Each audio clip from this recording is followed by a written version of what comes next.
Fala, terceirão! Tranquilidade, pessoal? Voltamos, volume 5, e agora, meu povo, nós vamos falar de evolução. O que nós temos de evolução na provinha que está vindo aí para vocês? O que nós temos do Enem? No mínimo, uma questão. Exatamente sobre o que nós vamos trabalhar aí nas 4 semanas, que vocês vão trabalhar teoria evolucionista na primeira, teoria evolucionista na segunda, digamos, um traço de teoria evolucionista na terceira, porque são evidências da evolução, e a 4ª semana vocês vão trabalhar a especiação. Isso é realmente o histórico. Aí o PET mandou muito bem em focar no que realmente vai vir na prova para vocês, porque é o que o TRI vem cobrando no Enem, teoria de resposta ao item. Beleza? Moçada, para que tudo dê certo, você tem que andar junto com a gente. Então, nossas redes sociais para vocês, terceiro ano, são muito importantes, porque aí você faz nosso quiz, você sabe do nosso pré-ENEM, você sabe da nossa plataforma que está saindo aí no forno, novinha, bacaninha, espero que vocês gostem. Portanto, meu povo, nos sigam no Instagram. Com certeza, você já está inscrito no nosso canal, mas dá uma olhadinha, ative as notificações, porque tem que ser sucesso. E para ser sucesso, o trabalho de hoje reflete no resultado do amanhã. Show de bola? Eu sou o professor Charles, professor de Biologia do canal Escola Online.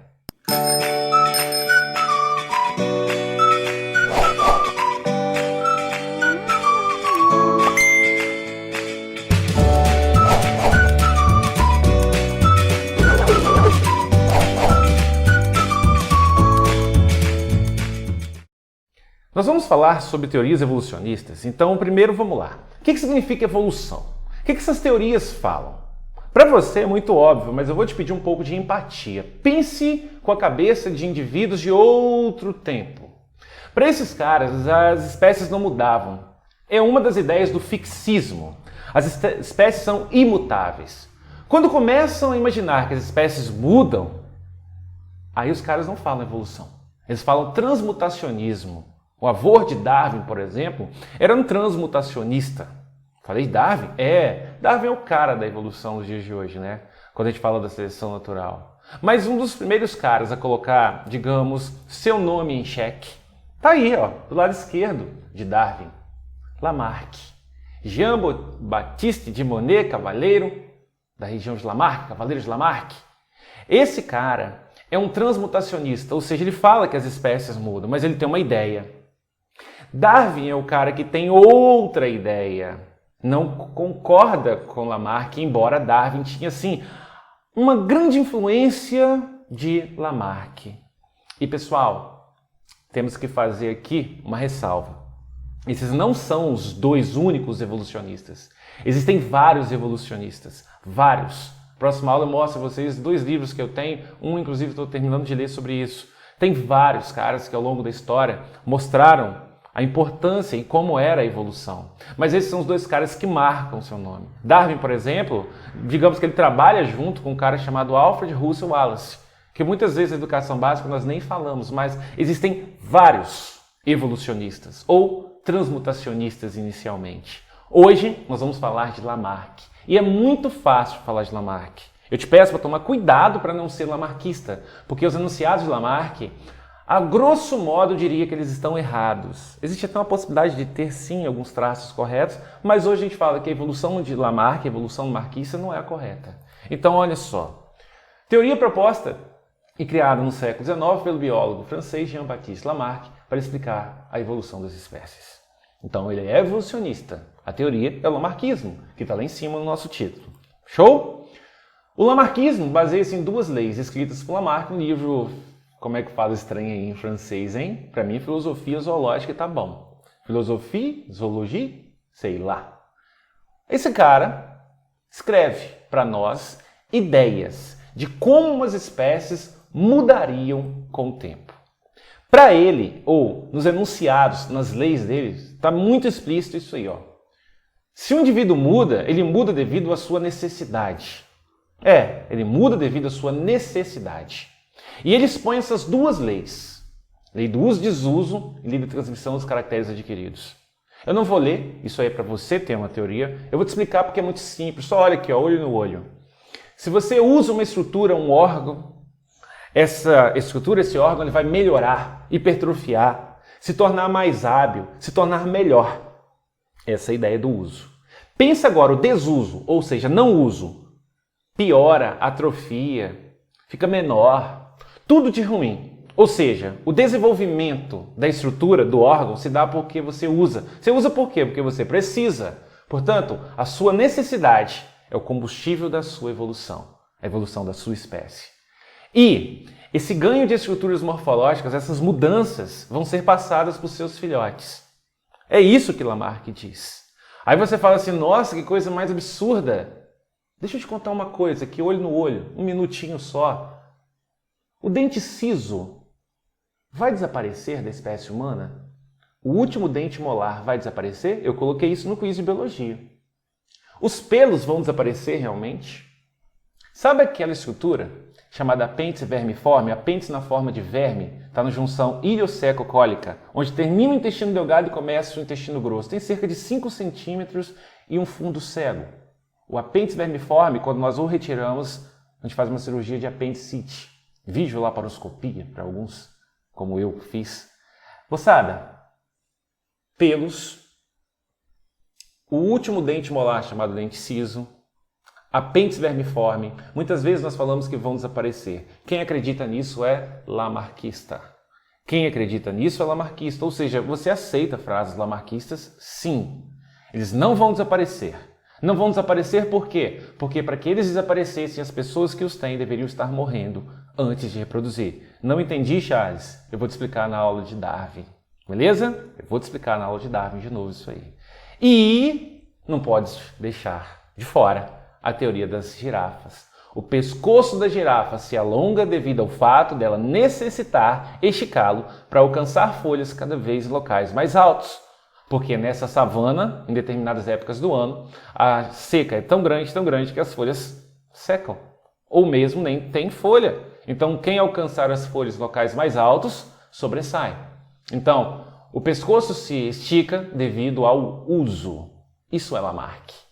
Viram? Eu já coloquei para você bastante teoria, não gastei nem 5 minutos. É bem curta a teoria lamarquista. E pessoal, mesmo que você tenha a ciência ou compreenda ele como errado, lembre-se que a partir do ano que vem vocês vão estar em universidade, se Deus quiser, isso tudo der certo e você fizer a sua parte, e que você vai precisar olhar também experimentos que deram errados na engenharia civil, na economia, na pedagogia, talvez na biologia, na química, ou para onde você for. A ciência se constrói também com os erros, porque nós aprendemos errando. Show? E sem filosofia barata aqui, isso é fato. Você erra, você acerta. Tenha anotado os seus erros e os seus acertos e você contribui para a ciência. Moçada, feito isso, a gente vai à atividade. Atividades que eu classifico como fáceis. Coloquei propostas de resposta para vocês em todas elas. Vejam só. Leia o texto abaixo e responda. Caverna da Romênia abriga animais que vivem sem ar. Ela é formada por conjuntos de corredores extremamente estreitos. Em alguns deles não há oxigênio. Os pesquisadores disseram que as espécies encontradas são muito resistentes e sobrevivem com quantidades de ar fatais para outros seres vivos, quer dizer, não gostam de oxigênio. Se afirmarmos que as espécies que viviam nas cavernas começaram a sofrer adaptações para conseguirem sobreviver às novas condições, estamos fazendo alusão a uma teoria evolutiva. Cite o nome dessa teoria e justifique sua resposta. Pessoal, olha só. Começaram a sofrer adaptações para conseguirem sobreviver às novas condições. Foi o meio que impôs, foi a necessidade. Isso é Lamarck. Isso é o lamarquismo. E já vem logo a minha proposta de resposta. E, por favor, é uma proposta. A escola online não dá resposta. A gente indica uma resposta. Não abra mão de fazer de vocês, principalmente vocês que precisam fazer uma ótima redação. Vocês precisam fazer uma redação bem feita. Pergunta à professora Daiane. É necessário saber escrever? Então pratique com a biologia, com a geografia, com a história, com todas as disciplinas possíveis. Olha a minha. A teoria em questão é o lamarquismo, proposto por Jean-Baptiste Pierre Antonier de Monet. Nossa Senhora, hein? Cavaleiro de Lamarck, um nomezinho bonito. Quando se diz que as espécies começaram a sofrer modificações para conseguir sobreviver sob as novas condições, se constrói um argumento pautado na lei do uso e desuso. Esse enunciado lamarquista diz que o uso de uma estrutura ou órgão leva ao seu desenvolvimento ou melhoria. Para Lamarck, as espécies mudam devido às necessidades impostas pelo ambiente. Pessoal, eu cerquei todas as possibilidades de resposta num texto bem conciso, bem enxuto para vocês terem uma ideia teórica também. Beleza? Vamos a 2? A 2 é mamão com açúcar, né? Brincadeira de criança. O hábito de colocar argolas no pescoço por parte das mulheres de algumas tribos asiáticas promove o crescimento dessa estrutura, representando nestas comunidades um sinal de beleza. Já viram isso no documentários na TV? Desta forma, temos que as crianças, filhos dessas mulheres, já nasceriam com um pescoço maior, visto que esta é uma tradição secular. A afirmação acima pode ser considerada como defensora de qual teoria evolucionista? Veja, pessoal, as mulheres vão colocando argolas e isso é realmente sinal de beleza, uma posição nessa sociedade onde elas fazem parte. Daí, as crianças, os filhos, vamos colocar como animais irracionais, os filhotes dessa espécie Homo sapiens, nesse local, nasceriam com um pescoço cada vez maior, tal como o das mães. Isso é a transmissão dos caracteres adquiridos. Isso é a teoria de Lamarck. Concorda? É o lamarckismo.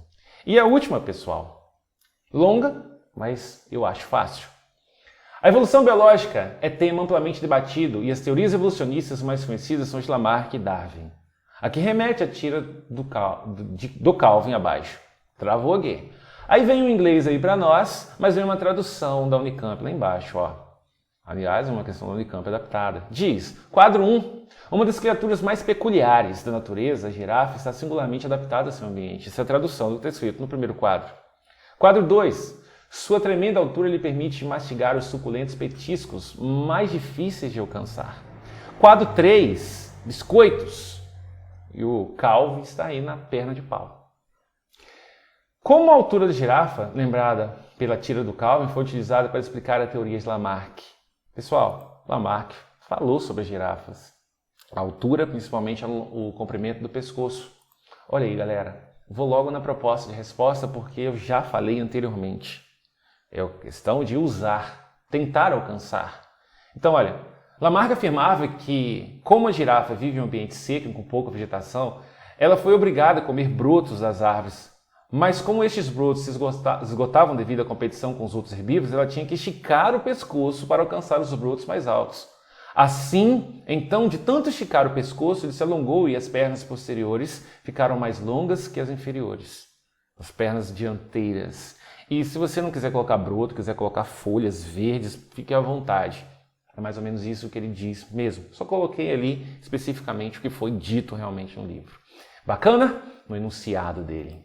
Meu povo, por hoje é isso. Nos sigam, ande junto com a gente, que o sucesso é certo, pessoal. Beijão para vocês, se cuidem e mantenham-se em paz. Até mais!